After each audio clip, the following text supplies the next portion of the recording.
Welcome back. Just 2 days ago, Foreign Minister Sameh Shukri was in Turkey as he held talks with his Turkish counterpart Hakan Fidan, and they both said that they are going to continue with the preparations for the much anticipated visit of President Abdel Fattah al-Sisi to Turkey, where he is going to hold talks with his Turkish counterpart Recep Tayyip Erdogan, discussing ways of boosting bilateral ties and also discussing a number of issues of mutual concern. Well, to shed more light on the visit and on the fields of cooperation between Cairo and Ankara, we are very much delighted to have with us via phone His Excellency Ambassador Ayman Mosharafa, former Assistant Foreign Minister. Thank you very much for being with us, sir, and a very good morning. A very good morning to you and very good morning to the audience. Sir, let's start with a quick look at the mutual relations and the deeply rooted ties between Egypt and Turkey. There is a very deep and old tie between Egypt and Turkey since a long time. During the Alawite family and after that throughout modern Egypt. And Egypt and Turkey is two regional important powers. They are influencing the ongoing always events and conflicts throughout the Middle East and the Near East. So the Egypt and Turkish cooperation is very important. And this visit, I mean, the long-awaited visit, as you said, of the president to Turkey is closing a thorny chapter in the Egyptian-Turkish relation, and the first one in 11 years. So a lot is expected from this historical visit, which will enhance and give a new push and a new start of the bilateral Egyptian-Turkish relation. Since we are both working for the sake of peace, since we know well that our relations are based on mutual respect, nothing is going to impede the progress of these relations. But if you permit me, I'm going to go to the visit of Foreign Minister Sameh Shukri and the meeting he held with whether Recep Tayyip Erdogan, the Turkish president, or his counterpart Hakan Fidan, as we knew that Foreign Minister Sameh Shukri delivered a message or an oral message to Recep Tayyip Erdogan from President Sisi. They both said that they are working together for the best interest of Gaza in specific, and Shukri hailed the humanitarian aid introduced by Turkey to Gaza. How do you see focusing on the Palestinian cause as one of the top priorities of the visit of Shukri to Istanbul? Actually, of course, Gaza is a top priority because from the outset of the crisis, we have been cooperating with Turkey, and we were exchanging point of view, and we have actually a common position.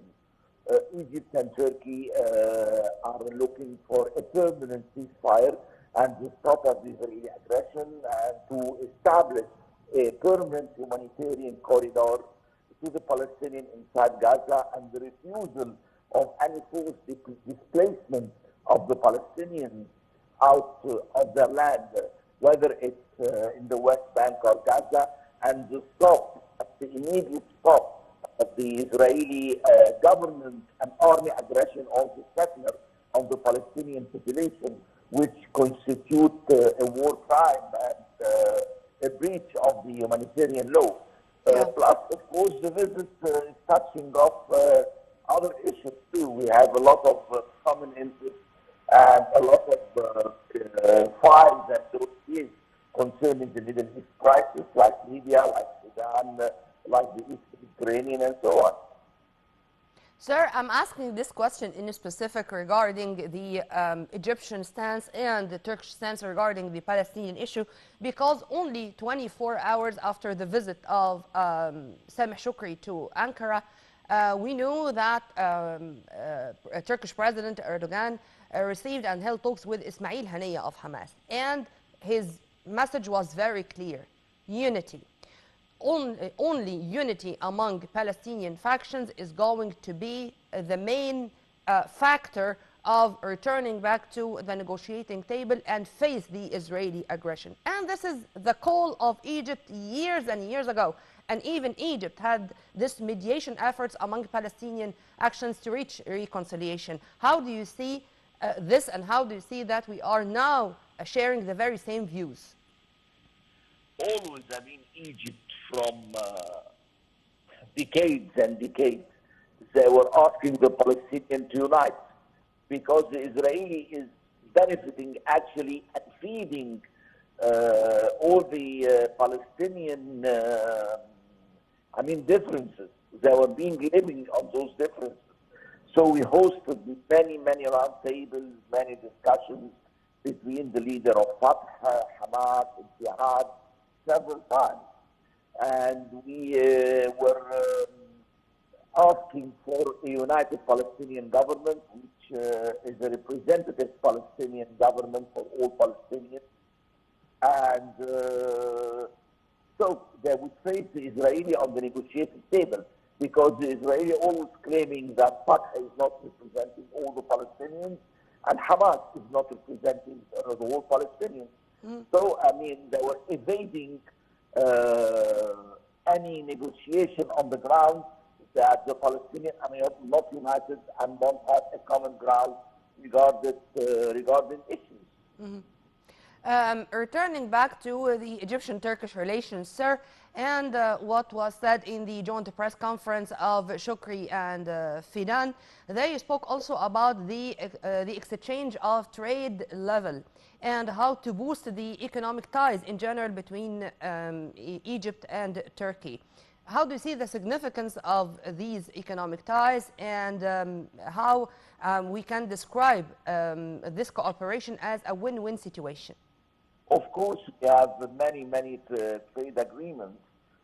We had a free trade agreement signed 2004 when I was the Deputy Chief of Mission in Ankara myself, and I was one of the contributors in signing such an agreement, which have boosted the trade ties between Egypt and Turkey. And right now, I think the trade exchange are amounting 4 billion or more than 5 billion, something like that. I don't have the accurate number, but Turkey is considered one of the most important trade partner and investment partner in Egypt. We have a lot of Turkish companies which are moved their industries to Cairo in October City or Ramadan City or whatever, because the cost of production in Egypt is less than the cost of production in Turkey.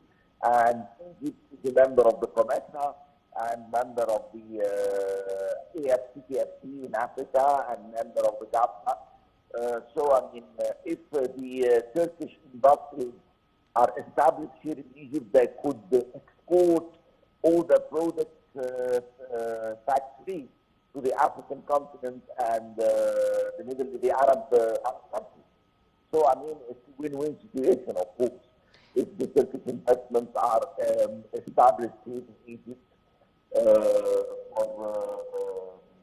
And sir, with the unique locations of both, and with the unique locations of both Turkey and Egypt, Egypt can be the gate for Turkish production or Turkish goods to Africa, and Turkey can be the gate for Egyptian goods, whether to Asia or Europe. Would you please correct me if I'm wrong? Definitely, definitely. But the most important, the Turkish trade and Turkish products to Africa, because Africa is 54 countries, and the EFT, TFC, and the COMESA amount around 80% of the African countries.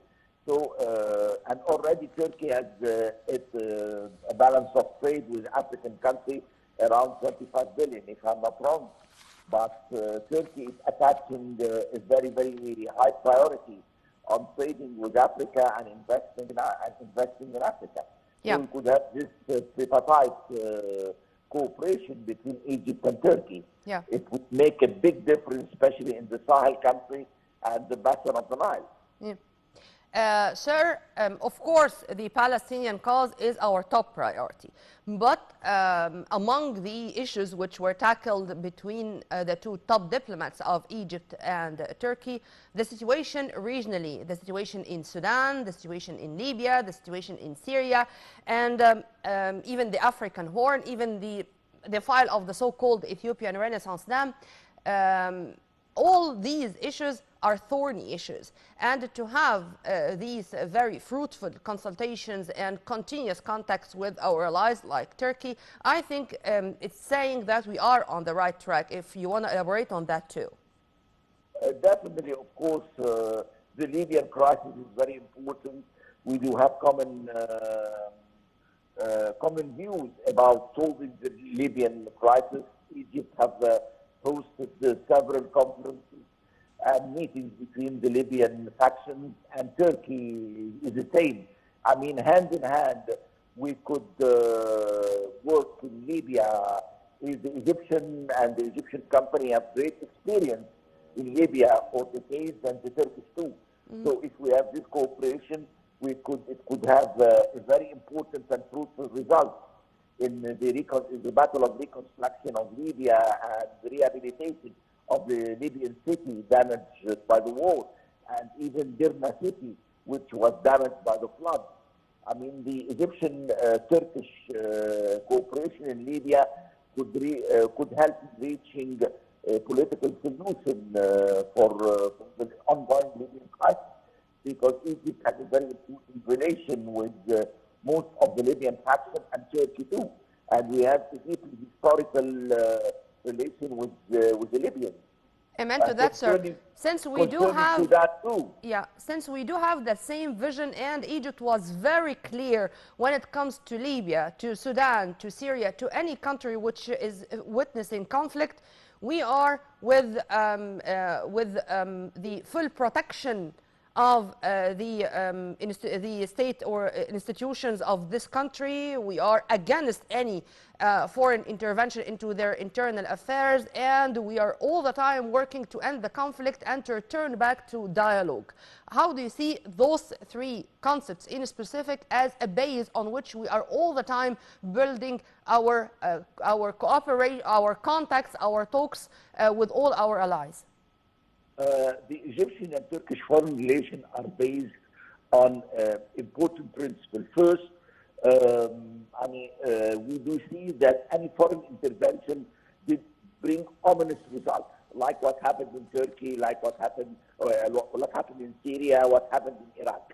It didn't bring any solution to their internal crisis.